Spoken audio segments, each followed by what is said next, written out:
माँ दुर्गा की पंचम अवतार पांचवें स्वरूप का नाम है स्कंद माता।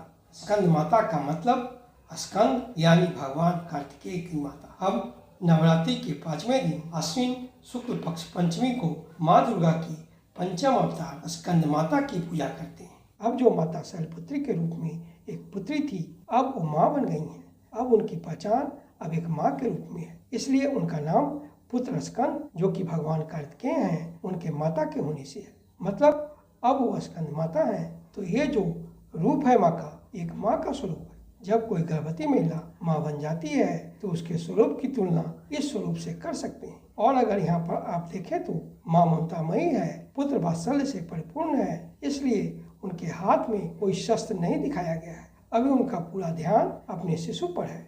जैसे एक माँ ममता से भर जाती है, ममतामयी हो जाती है, अपने शिशु को ध्यान में रखती है। इसलिए माँ के इस स्वरूप में देखेंगे कि उनके गोद में उनका पुत्र स्कंद भगवान बैठे हुए हैं। और ये माँ का जो स्वरूप है, ये मातृत्व का स्वरूप है, इसलिए स्कंद माता को गॉडेस ऑफ मदरहुड भी बोला जाता है। तो माँ के इस स्वरूप की तुलना हम एक माता से कर सकते हैं। माँ का यह चतुर्भुज रूप है जो कमल पर विराजमान है। ऊपर वाले दाहिनी भुजा में बाल रूप स्कंद को गोद में पकड़ी है, नीचे वाली दोनों भुजाओं में कमल पुष्प है।